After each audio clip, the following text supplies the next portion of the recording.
Meeting మనం కూర్చున్నామే దీన్నే రాత్రి కూడా నడిపిస్తాను దానికే మారుతుంది. ఎందుకంటే ఇంతమంది తెల్లలేడు ఉన్నాగా అందరూ చోట కూర్చున్నాక నిర్ణయం తీసుకోవాలి.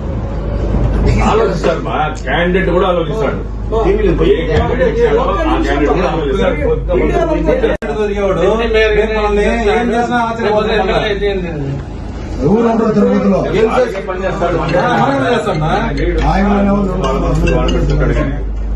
కనీసం మనల్ని లెక్క కూడా పెట్టాలి.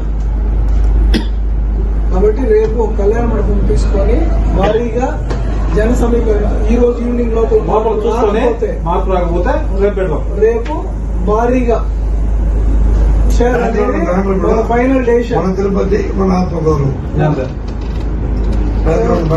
మొత్తం పెట్టేద్దాం. కుదరదా లోపల జనాలు రారా